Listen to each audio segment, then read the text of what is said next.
নমস্কার, আমি শম্পা। আপনারা দেখছেন উত্তরের সংবাদ। প্রথমেই আজকের নিউজ হেডলাইন্স।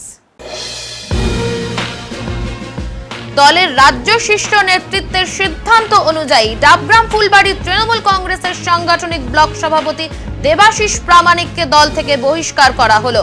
সাংবাদিক বৈঠকে জানান জেলা সভানেত্রী মহুয়া গোপ। উত্তরবঙ্গ রাষ্ট্রীয় পরিবহন দপ্তরের উদ্যোগে এবারে ঘরে বসেই অনলাইনে বাসের টিকিট কাটার পরিষেবা পাবেন জলপাইগুড়ি শিলিগুড়ির বাস যাত্রীরা।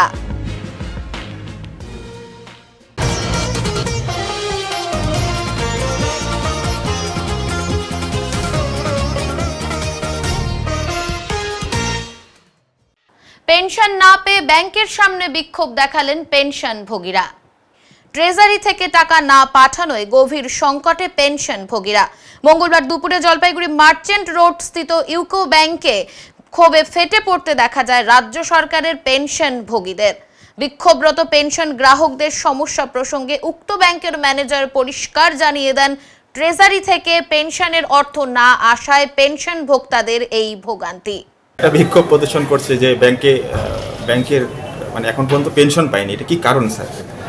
পেনশনটা এখন আমরা জাস্ট এডিও ট্রেজারি পেনশন থেকে কথা বললাম। উনি এটা জানিয়েছেন ব্যাপারটা কি এটা আরবিআই থেকে একটু ডিলে হতে পারে, আজ পর্যন্ত ওনাকে ওয়েট করার বলা হয়েছে। ওনার করে দিয়েছেন পেনশনটা, কিন্তু ওনার সাকসেসফুল এখন শো হয়নি। আর ওনার এটাই বলেছেন কি আজ পর্যন্ত এটা হতে পারে, এটাই আমি ট্রেজারি থেকে পেয়েছি। There is no any part of fault from bank part. Sir ব্যাংকের পার্টি কোনো এখানে সমস্যা নেই, ব্যাংকের কোনো সমস্যা। অপরদিকে বিক্ষোভরত পেনশন ভোক্তাদের অভিযোগ, রাজ্য সরকারের একই অফিস থেকে অবসর নিলেও অন্য ব্যাংকের গ্রাহকেরা পেনশন পেয়ে গেলেও আজ 2 তারিখ হয়ে গেল পেনশনভোগীরা পেনশন পেলেন না। আজকে পর্যন্ত আমরা এসেছি এই কারণে যে আমাদের পেনশন প্রতিবারই 1 তারিখে এই ব্যাংকে 1 তারিখের ঢুকলেও পরের দিকে ঢোকে, কিন্তু এইবার এখন পর্যন্ত পেনশন ঢোকে না এই ব্যাংকে। ব্যাংক কি বলছে? ব্যাংক সেরকম করে উত্তর দিতে পারছে না। ব্যাংক বলছে ট্রেজারির কাছে যান, ট্রেজারি ঠিক করবে। মেসেজ এসেছে প্রতি মাসে এটা হচ্ছে। মেসেজ এসেছে আপনাদের? না, মেসেজ কিছু আছে না। ট্রেজারির মেসেজ আসছে কিন্তু ব্যাংকের মেসেজ টাকা ঢোকেনি।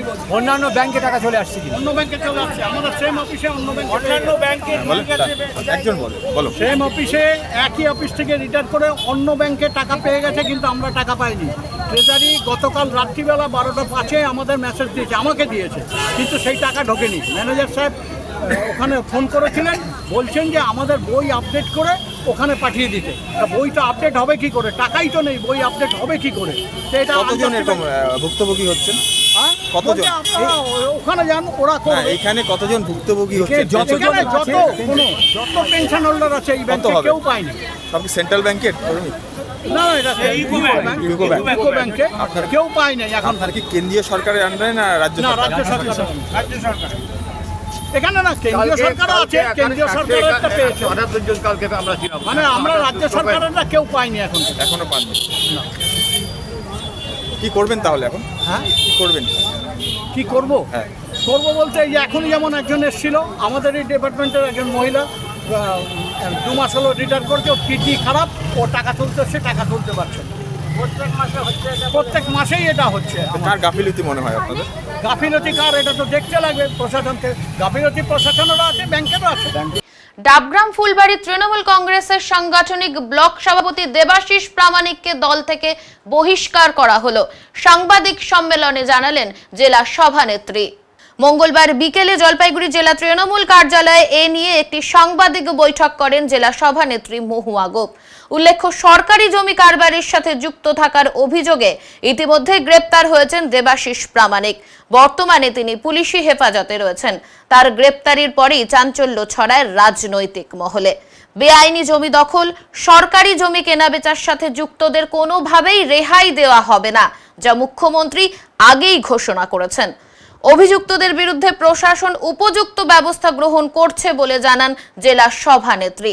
তিনি আরো জানান, জমি কারবারের সাথে যেহেতু ডাবগ্রাম ফুলবাড়ির সাংগঠনিক ব্লক সভাপতি দেবাশিস প্রামাণিকের নাম উঠে আসে, তাই তাকে দল থেকে বহিষ্কার করার সিদ্ধান্ত গ্রহণ করা হয়েছে।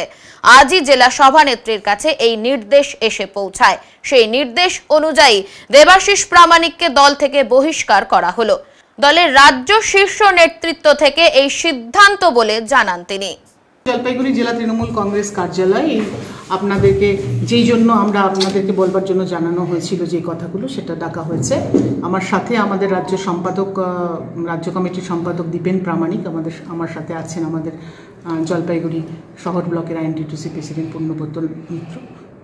এখানে যে বিষয়, যে রাজ্য কমিটির সিদ্ধান্ত অনুযায়ী এবং তা রাজ্য কমিটির, আমাদের সর্বভারতীয় তৃণমূল কংগ্রেসের রাজ্য কমিটির নির্দেশক্রমে যে নির্দেশ এসছে যে আমাদের টাপগ্রাম ফুলবাড়ি যে ব্লক, সাংগঠনিক ব্লক রয়েছে, তার ব্লক সভাপতি দেবাশিস প্রামাণিককে দল থেকে বহিষ্কার, এই সিদ্ধান্ত, সেটা আপনাদের জানানোর জন্যই আজকে শীর্ষ নেতৃত্বকে আজকে যেটা নির্দেশ এসছে আমি আপনাদেরকে জানালাম। কিন্তু এই বিষয়ে আপনারা জানেন যে ইতিমধ্যে মাননীয় মুখ্যমন্ত্রী, যিনি আমাদের দলের সর্বোচ্চ নেত্রী, তিনি যে কঠোর কিছু বিষয়ে তিনি কঠোর সিদ্ধান্ত নিয়েছেন। বেআইনিভাবে, মানে বেআইনি দুর্নীতি, এই যে জমি দখল, বিভিন্ন বিষয় নিয়ে আপনারা দেখেছেন ইতিমধ্যে মাননীয় মুখ্যমন্ত্রী কতগুলো বৈঠকও করেছেন এবং সেখানে তিনি পরিষ্কার জানিয়ে দিয়েছেন যে এগুলো কোনোভাবেই তিনি বরদাস্ত করবেন না। তাই বেআইনি কাজের সাথে যুক্ত বা অনৈতিক কাজের সাথে যুক্ত, এই ধরনের দুর্নীতির সাথে যুক্ত এই ধরনের যারা রয়েছেন তাদের বিরুদ্ধে প্রশাসন কঠোর ব্যবস্থা গ্রহণ করছে। এবং সেই সময়ই আমাদের যে জলপাইগুড়ি জেলার অন্তর্গত এই টাপগ্রাম ফুলবাড়ির যে আমাদের ব্লক প্রেসিডেন্ট দেবাশিস প্রামাণিকের নাম আসে এবং বর্তমানে তিনি পুলিশি হেফাজতে রয়েছেন। তাই দল থেকে এই সিদ্ধান্ত। হ্যাঁ, আজকেই আমার কাছে এই নির্দেশ আসে এবং সেই মোতাবেক আমি জানি। নতুন কাউকে কি রিপ্লেস করা হচ্ছে ব্লক সভাপতি হিসেবে? আপনারা জানেন যে আমাদের মানে এখন তো আমাদের দলের মানে যে সিস্টেম অনুযায়ী রাজ্য নেতৃত্বের এবং রাজ্যের শীর্ষ নেতৃত্বের পক্ষ থেকেই যে কোনো জেলার জেলা সভাপতি বা শাখা সংগঠনের সভাপতি বা ব্লক সভাপতি সেখান থেকেই ঘোষণা হয়। তাই এক্ষেত্রেও তাই হবে। বিজ্ঞান বিষয়ে ছাত্রছাত্রীদের আগ্রহ বাড়াতে উদ্যোগী সর্বশিক্ষা মিশন।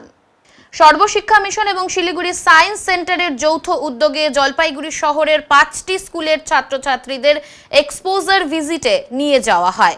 এদিন 5টি স্কুলের 40 জন করে ছাত্রছাত্রীকে শিলিগুড়ি সায়েন্স সিটিতে নিয়ে যাওয়া হয়। এদিন উত্তরবঙ্গ রাষ্ট্রীয় পরিবহন সংস্থার বাসে করে তারা শিলিগুড়ির উদ্দেশ্যে শান্তিপাড়া বাস ডিপো থেকে রওনা হয়। এই বিষয়ে সর্বশিক্ষা মিশনের পক্ষে রাজা দত্ত জানান, আজ সর্বশিক্ষা মিশনের উদ্যোগে জলপাইগুড়ি শহর থেকে 5টি স্কুলের ছাত্রছাত্রীদের শিলিগুড়ির সায়েন্স সিটিতে নিয়ে যাওয়া হচ্ছে। প্রতিটি স্কুল থেকে 40 জন করে ছাত্রছাত্রী এই এক্সপোজার ভিজিটে যাওয়ার সুযোগ পেয়েছে। আজ সারাদিন তারা শিলিগুড়ি সায়েন্স সিটিতে সায়েন্সের বিভিন্ন জিনিস দেখতে পারবে এবং বিজ্ঞান বিষয়ে আগ্রহ বাড়াতেই তাদের এহেন উদ্যোগ বলে জানান তিনি। কি বিষয় আজকে হচ্ছে যে সর্বশিক্ষা মিশন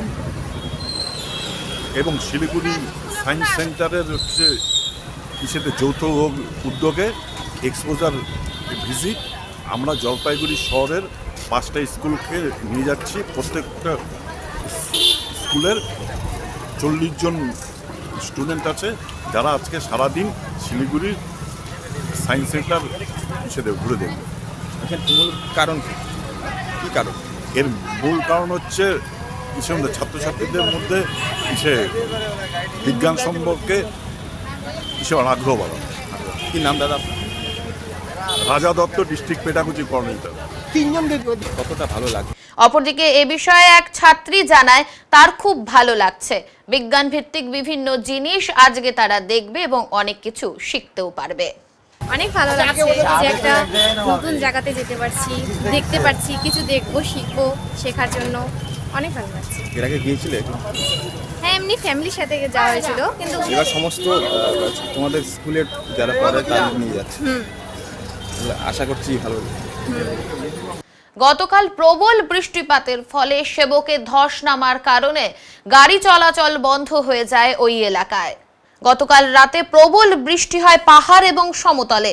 পাহাড়ে অতিরিক্ত বৃষ্টির ফলে ডুয়ার্সের নদীগুলো যেমন ফুলে ফেঁপে উঠেছে, তেমনি পাহাড়ের বিভিন্ন রাস্তায় ধস পড়ার খবরও পাওয়া গেছে। গতকাল গভীর রাতে সেবক সেতুর কাছে ভূমিধসে বন্ধ হয়ে যায় গাড়ি চলাচল।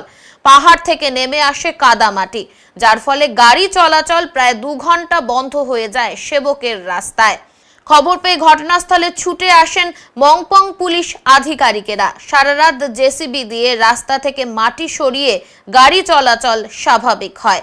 জানা গেছে পাহাড় থেকে নেমে আসা কাদামাটির জন্য সেবক সেতুর মাঝখানে জল বের হওয়ার রাস্তা বন্ধ হয়ে যায়, আর যার জেরেই সেতু এবং রাস্তায় আটকে যায় জল কাদা। সেই কাদায় আটকে যায় বহু গাড়ি, সেই কারণেই বন্ধ হয়ে যায় গাড়ি চলাচল। তারপর রাত থেকে ভোর পর্যন্ত মংপং পুলিশ কর্মীরা রাস্তা পরিষ্কার করার কাজ শুরু করেন এবং এরপরই গাড়ি চলাচল স্বাভাবিক হয়। ভূমিধসের কারণে রাস্তাঘাট পিচ্ছিল হয়ে যায় সেবকে, সেই কারণে ধীর গতিতে চলছে গাড়ি। তবে ধীর গতিতে চললেও স্বাভাবিক রয়েছে গাড়ি চলাচল। কিন্তু মংপং পুলিশ যে আছে এইখানে টিম, পুলিশ ইনচার্জ টিম সব ওইখানে চলে গেছে, ইমিডিয়েটলি রাস্তা ক্লিয়ার করছে, অসুবিধা কিছু নেই, রাস্তা খোলা আছে। কিন্তু রাত্রিবেলা খুব ভারী বৃষ্টি ছিল, ওই কারণে ওইখানে ল্যান্ডস্লাইড হয়েছিল। এখন ঠিক আছে একদম। মংপং পুলিশ ওইখানে গিয়ে রাস্তা ক্লিয়ার করছে, এখন কোনো ঝামেলা কিছু নাই, ডিস্টার্ব নাই, রাস্তা খোলা আছে।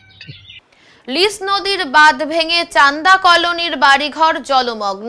যুদ্ধকালীন তৎপরতায় শুরু হয়েছে কাজ। মাঝ আষাঢ় মাসের প্রবল বর্ষণে জলোচ্ছ্বাস ঘটল মাল ব্লকের লিস নদীতে। বাগরাকোট গ্রাম পঞ্চায়েতের চান্দা কলোনির বাড়িঘর জলমগ্ন। বাসিন্দারা জাতীয় সড়কের ওপর এসে দাঁড়িয়েছেন। যুদ্ধকালীন তৎপরতায় নদীর গতিপথ পরিবর্তন করে বাঁধ নির্মাণের কাজ শুরু হয়েছে। সোমবার রাতভর কালিম্পং জেলার পাহাড়ি এলাকায় প্রবল বর্ষণ চলে। সেই বর্ষণের জলধারা লিস, ঘিস সহ বিভিন্ন নদী দিয়ে সমতলের অভিমুখে নেমে আসে। সৃষ্টি হয় লিস নদীতে জলস্ফীতি। প্রবল জলস্রোতের ধাক্কায় লিস নদীর জাতীয় সড়ক ও রেল লাইনের মাঝে থাকা গাইড বাঁধের প্রায় 20 থেকে 25 মিটার অংশ ভেঙে মঙ্গলবার সকালে জলস্রোত ঢুকে পড়ে চান্দা কলোনিতে। বাড়িঘর জলমগ্ন হয়ে পড়ে। বাসিন্দারা জাতীয় সড়কের ওপর উঠে আসেন। লিস নদীর জলস্রোত চান্দা কলোনিকে ডুবিয়ে পাশের ছোট ভুলিয়া ঝোড়াতে এসে পড়ে। এতে জাতীয় সড়কের পাশে জল জমে সড়ক ক্ষতির সম্ভাবনাও দেখা দেয়। পরিস্থিতি বুঝে যুদ্ধকালীন তৎপরতায় নদীর গতিপথ ঘুরিয়ে মূল স্রোতে ফিরিয়ে আনার কাজ শুরু হয়। জেসিবি মেশিনের সাহায্যে চ্যানেল কেটে নদীর গতিপথ ঘুরিয়ে মূল স্রোতে ফিরিয়ে আনার কাজ শুরু হয়েছে। পাশাপাশি বাঁধের ভাঙা অংশে লোহার জাল ও পাথর দিয়ে দ্রুত গতিতে মেরামতির কাজও শুরু হয়েছে। বাগরাকোট অঞ্চল তৃণমূল সভাপতি রাজেশ ছেত্রী জানান, নদীর গতিপথ মূল স্রোতে ফিরিয়ে আনার কাজ শুরু হয়েছে। দরকার হলে আরও জেসিবি নামানো হবে। নদীর গতিপথ ঘুরিয়ে তারপর জাল ও পাথর দিয়ে বাঁধ মেরামতির কাজ শুরু হবে। এদিকে সকাল থেকে পাহাড় ও সমতল জুড়ে চলছে বৃষ্টি। উদ্বিগ্ন হয়ে পড়েছে নদী পাড়ের বাসিন্দারা। অন্যদিকে তিস্তা নদীর জলোচ্ছ্বাসে আবারও জলমগ্ন হয়ে পড়েছে মাল ব্লকের টটগাঁও বস্তি।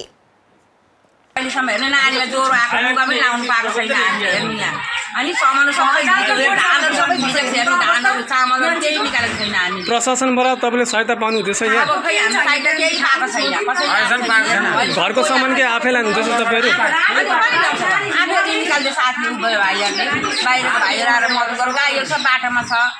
कति कति पानी छ त तपाईँको?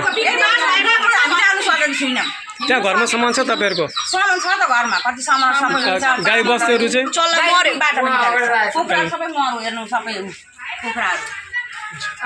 तपाईँको नाम? तपाईँको नाम? शान्ति छेत्री। सुब्बा हुआ था आज सुबह। हाँ मतलब आप देखिए यहाँ पे आप देख सकते हो यहाँ पे देखिए प्रशासन को क्या मतलब क्या मुश्किल से गुजरना पड़ रहा है लोगों को। ये हम चाहते हैं कि हम मीडिया के थ्रू मतलब बहुत आगे तक जाना चाहिए, बात बहुत आगे तक जाना चाहिए, ये बात बहुत आगे तक जाना चाहिए। आपका नाम? हम चाहते हैं बद्री प्रसाद शर्मा, एक्स सर्विसमैन।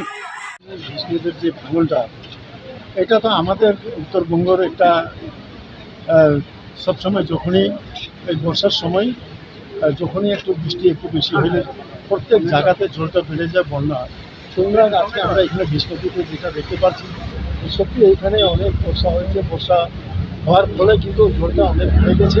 এই জল পড়াতে এটা আমরা দেখছি যারা মানুষজন যেখানেতে বসবাস করে সেটা এখানে আমাদের বাঁধটা ভেঙে সেটা যেখানে মানুষজন থাকে ওই দিকে চলে গেছে। সুতরাং আমাদের এখানে জেলা থেকে নজর করছে ডিএম ম্যাডাম, তারপরে এখানে বিডিও সাহেবরা আছে, আইসি সাহেবরা আছে, এদিকে কৃষি ডিপার্টমেন্টের লোকজন আছে। এখন এরকম একটা জল বেড়ে গেছে যে এই জলে মানুষকে নামানো অনেক কঠিন আছে। এই পরিস্থিতির মধ্যে যাতে জলটাকে ডাইভার্ট করা যায় সেই কাজটা আরম্ভ করা আছে।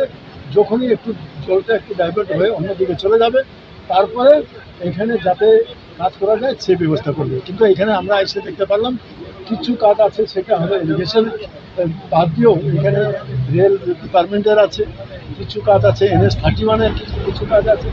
সুতরাং যাই দপ্তর না হোক না কেন, কিন্তু আমরা যাতে একটু জল কমে গেলে যাতে এখানে অনেক যাতে অসুবিধা না হয় তার জন্য আমরা সেই ব্যবস্থা করবো। এখানে সবাই প্রশাসন লেভেল সবাই এখানে উপস্থিত আছে। সেনা নামছে না এইখানে আমাদের ডিপার্টমেন্টের সবাই এখানে উপস্থিত আছে।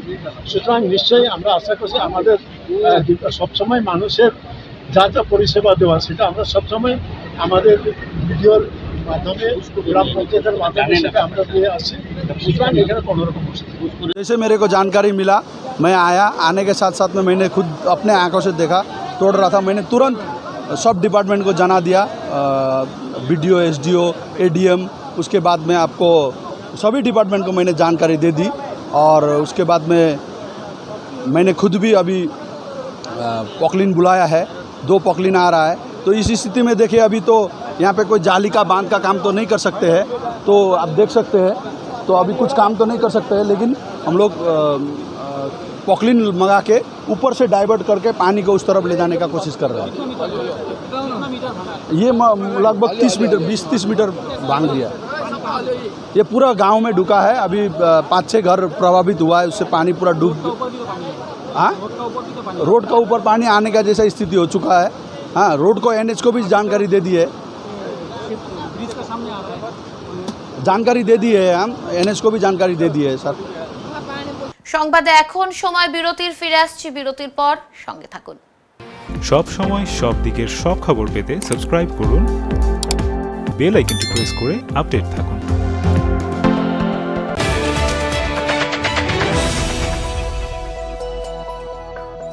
আপনার শহরে প্রসিদ্ধ লৌহ বিপণী কেএস আয়রন হাউসের তরফে সকলকে জানাই প্রীতি ও শুভেচ্ছা। এখানে আপনি পাবেন নামি দামি ব্র্যান্ডের সকল প্রকার লৌহ সামগ্রীর বিপুল সম্ভার। এখানে পাবেন square pipe, round pipe, angles, square bar, পাতি, শীট, টিনের বিভিন্ন আইটেম। এছাড়াও রয়েছে all type of grill and আলমারি ফ্যাক্টরি আইটেম। প্রতিষ্ঠিত মার্বেল ব্যবসায়ী দীপেন্দ্র চক্রবর্তী ও তার সহধর্মিনী মৌসুমী চক্রবর্তীর কেএস আয়রন হাউসে প্রতিটি জিনিসই পাবেন রিজনেবল প্রাইসে। তাই এবার আর বাইরে ছুটতে হবে না আপনাদের। লোহা ও লৌহজাত সামগ্রী সুলভ মূল্যে কিনতে তাই আজই আসুন। আমাদের ঠিকানা কেএস আয়রন হাউস, 4 নম্বর ঘুমটি, জলপাইগুড়ি।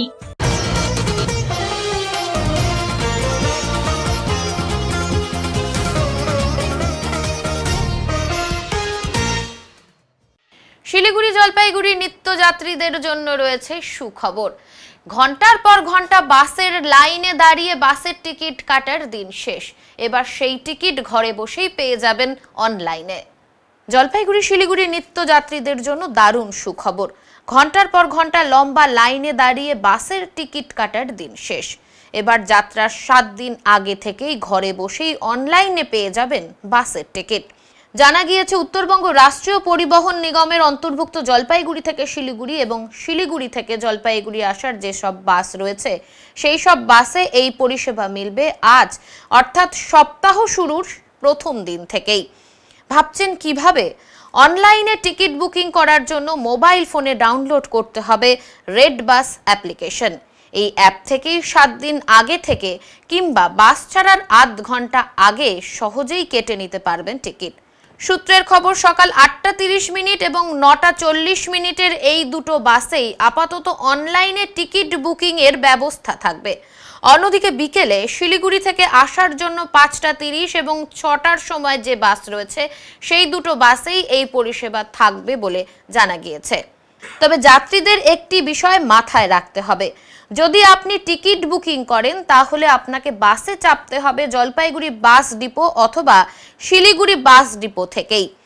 মাঝ রাস্তায় আপনার টিকিট বুকিং থাকলেও কোনো স্থায়ী সিটের ব্যবস্থা থাকবে না, এমনটাই সূত্রের খবর। মূলত তীব্র গরমে লাইনে দাঁড়িয়ে টিকিট কাটার হাঙ্গামা থেকে অবশেষে মুক্তি দিতেই এই পরিষেবার উদ্যোগ নিচ্ছে উত্তরবঙ্গের রাষ্ট্রীয় পরিবহন দপ্তর। এতে খুশি নিত্যযাত্রীরাও। কোথায় যাবেন? শিলিগুড়ি যাব। শিলিগুড়ি যাবেন। অনলাইন বাস পরিষেবা চালু হয়েছে জানেন? হ্যাঁ জানি, ওখানে লেখা আছে, দেখেছি। কেটেছেন কি না? না কাটিনি। ভবিষ্যতে কি কাটবেন? চেষ্টা করব কাটার, সুবিধা তো হবে অবশ্যই অনলাইনের জন্য। এই অনলাইনে বাস পরিষেবা অবশ্যই কিভাবে সুবিধা হবে আপনাদের? অনলাইনে যেহেতু আমরা ঘরে বসে কাটতে পারবো, সেটা আমাদের একটা সুবিধা তো বটেই। আর এই লাইনে দাঁড়াতে হবে না? না, লাইনে তো দাঁড়াতে হবে না। কোথায় যাচ্ছেন আপনি? শিলিগুড়ি যাচ্ছি। থেকে শুরু হয়েছে, ইন্ট্রোডাকশন হয়েছে জলপাইগুড়ি ডিপো থেকে। উল্টো দিক থেকে শিলিগুড়িরও দুটো সার্ভিস শীঘ্রই হবে, প্রসেসে আছে। জলপাইগুড়িটা চালু হয়ে গেছে আজ থেকে। কখন থেকে এই বাস ছাড়বে কি বিষয়? দুটো সার্ভিস আছে শিলিগুড়ি, জলপাইগুড়ি শিলিগুড়ি লাইনে। একটা টাইম আছে 8:30 আর একটা 9:40। কীভাবে পরিষেবা পাবে? এটা আমাদের NBSTC সাইডে গিয়ে nbstc.in, আরেকটা রেড বাসের সাথে আমাদের কন্ট্রাক্ট আছে। রেড বাসের থেকেও মোবাইলেও বা কম্পিউটারে বাড়িতে বসে টিকিটটা কাটতে পারবে। কবে থেকে চালু হলো? আজ থেকে এটা শুরুয়াত হয়েছে জলপাইগুড়ি ডিপো থেকে। একই মামলায় দুই বিচারপতি দুই রকম রায় দেন। আজ অর্থাৎ মঙ্গলবার সেই মামলা প্রধান বিচারপতির এজলাসে স্থানান্তর করা হয়। একই মামলায় দুই বিচারপতির দুই রকম রায় দেন, তবে এই মামলা প্রধান বিচারপতির এজলাসে স্থানান্তর করা হয়েছে বলে জানা গিয়েছে। আজ কলকাতা হাইকোর্টের জলপাইগুড়ি সার্কিট বেঞ্চের বিচারপতি সৌমেন সেন এবং বিচারপতি পার্থসারথী সেনের ডিভিশন বেঞ্চে ছিল এই মামলাটির রায়দান। খবরের প্রকাশ 2021 সালের 28শে ডিসেম্বর কালিম্পং থানা এলাকার তাসিডং গ্রামের বাসিন্দা হরকা বাহাদুর হরকা এবং তার স্ত্রী বিষ্ণু মায়া ছেত্রী তাদের বাড়িতেই খুন হন। তদন্তে স্থানীয় বাসিন্দা পেশায় ড্রাইভার কৃষ্ণ প্রধানকে অভিযুক্ত হিসেবে চিহ্নিত করে গ্রেপ্তার করে কালিম্পং আদালতে পাঠায় পুলিশ। বিচারক অভিযুক্তকে ফাঁসির নির্দেশ দেন। এই রায়কে চ্যালেঞ্জ করে হাইকোর্টে মামলা দায়ের করেন অভিযুক্তের আইনজীবী অর্জুন চৌধুরী। গত এপ্রিল মাসে মামলার টানা শুনানি হয়। আজ ফের মামলাটি কলকাতা হাইকোর্টের জলপাইগুড়ি সার্কিট বেঞ্চে উঠলে মামলার শুনানিতে দুই বিচারপতি দুই রকম রায় দেন বলে জানা যায়।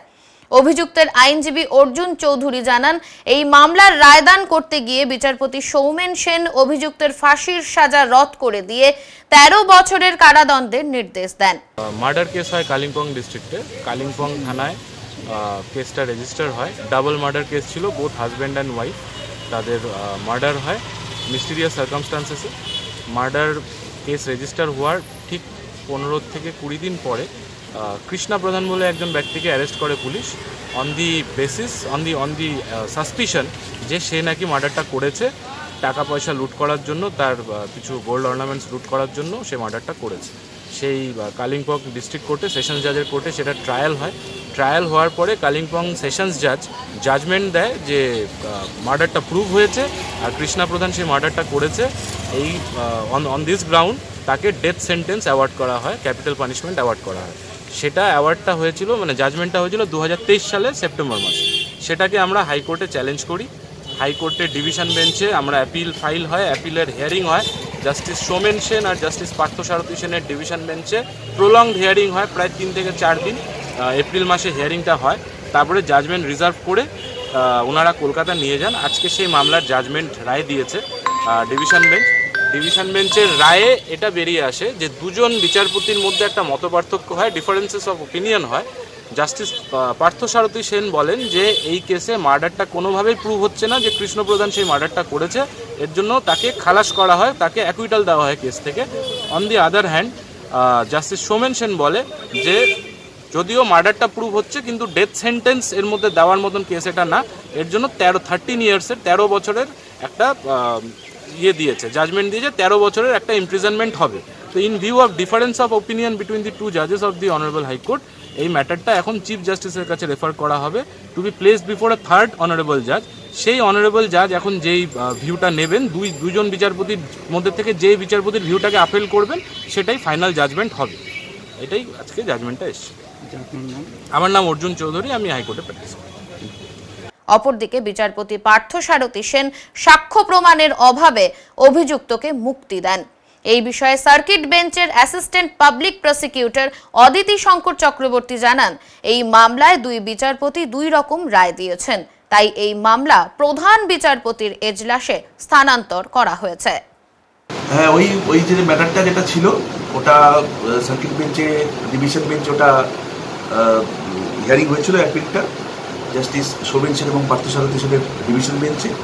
ডিভিশন বেঞ্চ আজকে একটা রায় দিয়েছে, কিন্তু রায়টা এখন পর্যন্ত আমার হাতে পাইনি, কিন্তু যেটা ডিকটেশন দিয়েছেন জাস্টিস, তো সেটাতে তার থেকে যেটা বোঝা যাচ্ছে যে অলরেডি জাস্টিস শোভেন সেনের ভিউ ওটাকে 13 ইয়ার্স কনভিকশন দিয়েছে, আর জাস্টিস পার্থসারথী সেন ওটা অ্যাকিউটালের একটা অর্ডার করেছে। সুতরাং যেহেতু জাস্টিসদের দুজনের ভিউ ডিফার করে যাচ্ছে, তো ওই জন্য অলরেডি ওটা চিফ জাস্টিসের কাছে ওটা রেফার হচ্ছে ফর দ্য পারপাস অফ 3 জাজেস বেঞ্চ। চিফ জাস্টিস যেটা মনে করবে সেটা বেঞ্চটাকে চিফ জাস্টিস গঠন করবে, অ্যাকর্ডিংলি ওটা তখন ডিসাইড হবে। বর্ষায় ভরপুর তিস্তা নদীকে উপেক্ষা করে সাঁতার কেটে গরু পারাপার করছেন তিস্তা নদী সংলগ্ন এলাকার মানুষেরা। এমনই চিত্র ক্যামেরায় উঠে আসলো জলপাইগুড়ি সদর ব্লকের 5 নম্বর তিস্তা নদী এলাকায়। ওই এলাকার বাসিন্দারা ভরপুর তিস্তা নদী দিয়ে সাঁতার কেটে গরু পারাপার করছেন এপারে। উল্লেখ্য, তিস্তা নদীর চর এলাকায় অনেক মানুষেরাই বসবাস করে থাকেন, যাদের মূল জীবন জীবিকা কৃষিকাজ ও পশু প্রতিপালন। তবে তিস্তা নদীর চরের জমি চাষবাসের ক্ষেত্রে অনেকটাই উপযোগী এবং প্রচুর ফসল উৎপাদন হয়ে থাকে। তাই তিস্তা নদীর পার্শ্ববর্তী এলাকার মানুষেরা নদীর চরে বসবাস করে থাকেন এবং গরু চড়াতে নিয়ে যান। ভরপুর বর্ষায় জীবনের ঝুঁকি নিয়ে গরু পারাপার করেন। সুভাষবাবু জানান, বর্ষার সময় সাঁতার কেটে গরু পারাপার করতে একদিকে যেমন জীবনের ঝুঁকি থাকে, অন্যদিকে গরু বাছুরদেরও অনেকটাই অসুবিধার মধ্যে পড়তে হয়, তাদেরও জীবনের ঝুঁকি থাকে, তবুও রুজি রোজগারের টানে তা করতে হয় তাদের। ভরপুর তিস্তা নদী বন্যা এসেছে, এর মাঝখান দিয়ে নদী পেরিয়ে গরুকে নিয়ে আসলেন সাথে, কতটা জীবনের ঝুঁকি ছিল? কতটা জীবনের ঝুঁকি ছিল? হ্যাঁ, কতটা মানে কতটা জীবনের ঝুঁকি রয়েছে? বলছিলাম অনেকটা ভরপুর তিস্তা এই মুহূর্তে, তো সাথে নিয়ে আসলেন, কতটা কষ্ট হলো? আপনাদের কি নৌকো নেই? নৌকো আছে, তো গরু নিয়ে আসতে গেলে আর নিতে গেলে আনতে গেলে তো ওই সাথে আসতে হবে, আসা যাবে। কেন গরুতে আনা যায় না নৌকোগুলো? না না না, গরুতে আনা যায় না। বলছিলাম প্রতিদিনই কি এইভাবে যাতায়াত করেন? প্রতিদিন। তাতে তো অনেকটাই, যখন বর্ষা উত্তাল তিস্তা থাকে তখন তো অনেকটাই ঝুঁকি থাকে জীবনে। না, তখন তো বেশি উত্তাল থাকে, তখন তো আমরা গরুর কাছে নিয়ে যাই। এই মুহূর্তে তো অনেকটা জল বাড়তি রয়েছে, এখন কোনো সমস্যা নেই, এখন সেরকম সমস্যা হয় না। তবুও সাথে গিয়ে গরুর কোনো অসুবিধা? গরুর তো অসুবিধা হবে, মানে তবু অনেকটা জীবনের ঝুঁকি তো থাকেই। হ্যাঁ, অবশ্যই থাকে। কি নাম দাদা আপনার? আমার নাম সুভাষ মণ্ডল। অনেক ধন্যবাদ। সোমবার বিকেলে জলপাইগুড়ি সদর ব্লকের বেরুবাড়ি এলাকায় যমুনা নদীতে তলিয়ে যায় দুজন শিশু। গতকাল দুটি শিশুর নদীতে তলিয়ে যাওয়ার ঘটনা ঘটেছিল। এ খবর লেখা পর্যন্ত আজ একটি শিশুর দেহ উদ্ধার হয়েছে বলে সূত্রের খবর। উল্লেখ্য, সোমবার বিকেলে জলপাইগুড়ি সদর ব্লকের বেরুবাড়ি এলাকায় যমুনা নদীতে তলিয়ে যায় দুটি শিশু। অনেক খোঁজাখুঁজি করেও তখন তাদের কোনো সন্ধান মেলেনি। স্থানীয় সূত্রে জানা গেছে, স্কুল থেকে বাড়ি ফিরে খেলার নাম করে বাড়ি থেকে বেরিয়ে ওই দুই ভাই যমুনা নদীতে স্নান করতে যায়। তারপর আর তারা বাড়ি ফেরেনি। খবর পেয়ে ঘটনাস্থলে আসেন মানিকগঞ্জ আউটপোস্টের পুলিশ কর্মীরা। জানা গিয়েছে, এক ভাই বেরুবাড়ি তপশিলি হাই স্কুলের ক্লাস 6-এ পড়াশোনা করলেও অপর ভাই স্থানীয় প্রাথমিক বিদ্যালয়ের তৃতীয় শ্রেণীর ছাত্র। নগর বেরুবাড়ি গ্রাম পঞ্চায়েতের উপপ্রধান দিলীপ দাস জানান, গতকাল বিকেলে তোফাপাড়ার দুটো বাচ্চা নদীতে এসেছিল স্নান করতে এবং তারা ডুবে গিয়েছে। বিষয়টি ঊর্ধ্বতন কর্তৃপক্ষকেও জানানো হলেও পুলিশ প্রশাসন এবং এনডিআরএফ এর টিম তল্লাশি অভিযান চালাচ্ছে। তবে একটি শিশুর দেহ ঢোলগ্রাম এলাকায় সন্ধান পাওয়া গিয়েছে বলে জানান তিনি। মর্মান্তিক এই ঘটনার জেরে গোটা এলাকায় নেমে এসেছে শোকের ছায়া। ওরা বাড়িতেই ছিল আর কি, স্কুল থেকে আমি আসছে। ছিলাম আর মার বাড়িতে। নাম লাগবে? স্কুল থেকে আসছে, আসার পরে খাওয়া দাওয়া প্রমীলা বিশ্বাস, খাইছে, ব্যাকেটের চক্রবর্তী। ওর কাজে গেছে, ব্যাকেটের চক্রবর্তী। ওদেরকে বললো যে প্রমীলা বিশ্বাস, বাড়িতে থাকিস, কোনো জায়গায় যাইস না, বাড়িতেই খেলিস। বিশ্বাস। তারপরে দিয়া ঠিক আছে মা, ঠিক আছে বলে ও তো চলে গেল। বাপের বাড়ি হতে আসার পরে ছিল, হ্যাঁ বাড়ি এসে খোঁজাখুঁজি করলো, নাই নাই তো নাই, কোথায় গেলো? সন্ধ্যা হয়ে গেল। সন্ধ্যার পরে আমাকে ৫:৫ দিকে ফোন করলো যে তুমি বাড়িতে চলে আসো। বয়স এত দূরে কাজ করি, ওখান থেকে সঙ্গে সঙ্গে আবার চলে আসো। ৩৮। তারপরে আসার পরে বললাম যে কি ব্যাপার, এই যে নদীর পাড়ে জামা, পেন, সাইকেল, জুতা পাওয়া গেল আর কি। বাচ্চা দুটোর নাম কি আছে? সৌজিৎ বিশ্বাস, ঋত্বিক বিশ্বাস। বয়স অনুমানিক কত হবে? বড়টার 11 পার হয়েছে আর কি, ছোটটা 9 বছর। কোন ক্লাসে পড়ে? একটা ক্লাস 6-এ আর ছোটটা ক্লাস 3-তে। আপনার নাম? শঙ্কর বিশ্বাস। পুলিশ আসছে তো? কালকে আসছিল। এখন অবধি কি কোনো উদ্ধার হয়েছে? এখন অবধি হয়নি। সঠিক তো বলতে পারলাম না। আচ্ছা, এই জায়গাটার নামটা একটু বলুন। শালবাড়ি। ঘটনাটা হয়েছে কালকে বিকাল 4টা, 4:30 ঘটনা। নদীতে এক বাচ্চা গেছে চান করার সময়, আরেক বাচ্চা মনে হয় ধরতে গেছে, 2 বাচ্চা মিলে ভাইসে চলে গেছে। এটা আমাদের মনের ভাবনা। হ্যাঁ, তারপর আমরা খোঁজাখুঁজি করলাম, পাইলাম না। সকালবেলা আবার বোট নিয়ে গেছি, সোলার বোট, খোঁজাখুঁজি করে দেখলাম কোনো জায়গায় পাচ্ছি না। তারপর এখানে আসি, দেখলাম অনেক ভিড় গোটা হয়ে গেছে। হওয়ার পরে অনেক লোকজন হচ্ছে, সবাই খোঁজাখুঁজি করতেছে, সবাই আশপাশ দেখতেছে, কোনো জায়গায় পাওয়া যাচ্ছে না। এখন পর্যন্ত বাচ্চাটাকে খুঁজতেছি, কোনো জায়গায় পাওয়া যাচ্ছে না। না, এখন পর্যন্ত পাওয়া যায়নি। আমাদের বক্তব্য বাচ্চাটাকে একটু খুঁজে টুজে দেখেন, যদি পাওয়া যায় কোনো জায়গায়। মকসুদুর রহমান, 2 জন বাচ্চা, বাবার নাম বালক, বাড়ি শালবাড়ি স্কুলের সামনেই। ঘটনাটা আজকের নয়, অ্যাকচুয়াল ঘটনাটি ঘটেছে কালকে বিকেল 4টে, 4:30 আনুমানিক ওই সময় আমাদের এই তোফাপাড়ার 2টো বাচ্চা, যাদের বয়স ওই একজনের বয়স 8 বছরের মতো, আরেকজনের 11 বছরের মতো, তারা স্কুল থেকে এসে নাকি নদীতে এসেছিল। প্রত্যক্ষদর্শী যারা দেখেছে তারা নদীতে ডুবে গেছে, তাদেরকে কাল থেকে খুঁজে পাওয়া যাচ্ছিল না। তখন আমরা এই বিষয়টি ঊর্ধ্বতন কর্তৃপক্ষকে জানানোর পরে এনডিআরএফ টিম এসেছে। আজকে সকাল থেকে রেস্কিউ অপারেশন হচ্ছে।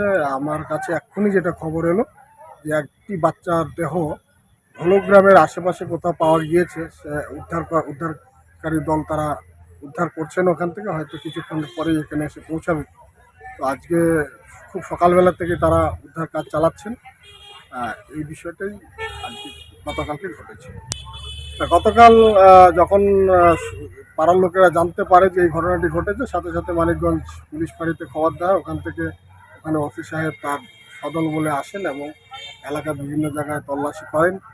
এবং এলাকার যারা মানুষজন আছে তারাও নদীতে ভেলা বানিয়ে তারাও খোঁজখবর করেছেন, তল্লাশি চালিয়েছেন। কিন্তু কাল রাত অতিরিক্ত বৃষ্টিপাতের জন্য এবং রাতের জন্য এই বিষয়টি সম্ভব হয়ে ওঠে। এটা আমাদের যমুনা বলে, এখানকার যমুনা নদী। আমার নাম দিলীপ কুমার দাস, আমি নগর বেরিবাড়িতে, আমি উপপ্রধান, আমার বাড়ি বেরিবাড়ি। এই কালকে বিকালবেলা 2টো বাচ্চা, এই বেশ কয়েকজন বাচ্চা মিলে একসঙ্গে এসে নদী পাড়ে স্নান করতে নেমে, যেটা আমাদের আইডিয়া, খুঁজে পাওয়া যাচ্ছিল না। আশেপাশে 2-4 জন দেখছিলেন যে বাচ্চাগুলো নদীতে স্নান করছিল। কোনো কালকে ঠিক 3টার পর, 3টা, 3:30 দিকে বাচ্চাগুলো স্কুল থেকে এসে নদীর থেকে আসছিল। তো এক ভদ্রলোক মাছ মারতেছিল, উনি বলছে যে তোরা এখন এখান থেকে উঠে যা, নদী জল বেড়ে যাচ্ছে। তো উনি ওনার মতো বলে দিয়ে চলে গেছে যাওয়ার পর থেকে। আমাদের তো কালকে খবর পাওয়া মাত্রই আমরা সবাই সব ধরনের দিয়ে আমাদের ইন্ডিয়ার টিম চলে আসছে সবার থেকে, আশেপাশের লোকজন সবাই মিলে আমরা সহযোগিতা হাত বাড়িয়ে দিচ্ছি আমাদের সাথে। আমরা কালকে রাত থেকে আমাদের বাড়ির বড়বু আসছেন, আমরা সব অফিসার, আমাদের থানা স্টাফ যারা আছে সবাই মিলে আমরা সহযোগিতা। 2 জন, 2টো বাচ্চা, একজন হচ্ছে 11 বছর, একজন 7 বছর। বাবার নাম বিশ্বাসের ছেলে। বাবা অ্যাকচুয়ালি খুব গরিব, বাইরে কাজ করতো, আর মা অন্যের বাড়িতে কাজ করে। ওনাদের বাড়ি শালবাড়ি। আমি এসআই করে করতে পারি। সংবাদে এখন সময় বিরতির, ফিরে আসছি বিরতির পর, সঙ্গে থাকুন।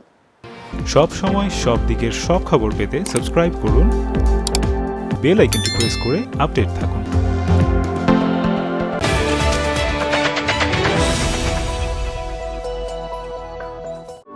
ক্লাস 12 এর পর আপনি কি আপনার ক্যারিয়ার অপশন সম্পর্কে অনিশ্চিত? কলেজে ভর্তির বিষয়ে বিভ্রান্ত? আমরা ভারতবর্ষ এবং তার বাইরের কলেজগুলিতে অ্যাডমিশন অ্যাসিস্ট্যান্ট দিয়ে থাকি, তাও আবার সম্পূর্ণ বিনামূল্যে। তাই দেরি না করে অতি সত্বর যোগাযোগ করুন জলপাইগুড়ির একমাত্র ক্যারিয়ার কাউন্সেলিং সেন্টার ড্রিমস এডটেকের সাথে। আমাদের অভিজ্ঞ কাউন্সিলররা নিশ্চিত করবেন আপনি যেন সঠিক সময়ে সঠিক স্ট্রিম এবং সঠিক কলেজটি বেছে নিতে পারেন। আমাদের অন্যান্য পরিষেবাগুলি হলো ক্যারিয়ার কাউন্সেলিং, প্যারেন্টিং কাউন্সেলিং ও ইন্ডিভিজুয়াল কাউন্সেলিং। তাই আপনার সফলতার পথকে সুগম করে তুলুন আমাদের হাত ধরে।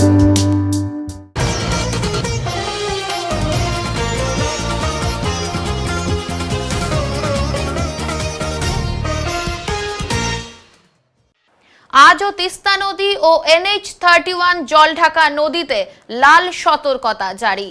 সকাল থেকে মেঘলা আকাশ, জলপাইগুড়ি জেলা জুড়েই বিক্ষিপ্তভাবে বৃষ্টি শুরু হয়েছে। তিস্তা সহ বিভিন্ন নদীর জল বাড়ছে, চিন্তা নদী সংলগ্ন এলাকার বাসিন্দাদের। তিস্তার মেখলিগঞ্জ ও NH-31 জলঢাকা নদী সংলগ্ন এলাকায় লাল সতর্কতা জারি। মঙ্গলবার সকালে জলপাইগুড়ি সেচ দপ্তরের ফ্লাড কন্ট্রোল রুম সূত্রে জানা যায়, তিস্তার দৌমোহনীতে হলুদ সতর্কতা অসংরক্ষিত এলাকায়। জলঢাকা নদীর অসংরক্ষিত এলাকায় রয়েছে হলুদ সতর্কতা। জলপাইগুড়ি গজলডোবা ব্যারেজ থেকে আজ সকাল 6টায় জল ছাড়ার পরিমাণ ছিল 3238.34 কিউমেক। এখন মঙ্গলবারের আবহাওয়ার খবর।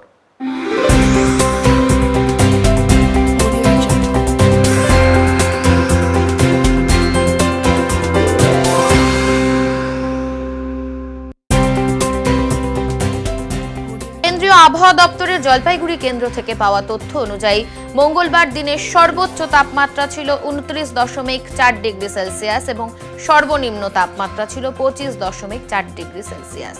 গত 24 ঘন্টায় বৃষ্টি হয়েছে 31.8 মিলিমিটার। শেষ করবার আগে আজকের বিশেষ সংবাদ আরো একবার। দলের রাজ্য শীর্ষ নেতৃত্বের সিদ্ধান্ত অনুযায়ী ডাবগ্রাম ফুলবাড়ি তৃণমূল কংগ্রেসের সাংগঠনিক ব্লক সভাপতি দেবাশিস প্রামাণিককে দল থেকে বহিষ্কার করা হলো। সাংবাদিক বৈঠকে জানান জেলা সভানেত্রী মহুয়া গোপ। উত্তরবঙ্গ রাষ্ট্রীয় পরিবহন দপ্তরের উদ্যোগে এবারে ঘরে বসেই অনলাইনে বাসের টিকিট কাটার পরিষেবা পাবেন জলপাইগুড়ি শিলিগুড়ির বাস যাত্রীরা। উত্তরের মনের পরিবেশনায় উত্তরের সংবাদ এখনকার মতো এই পর্যন্তই। নমস্কার।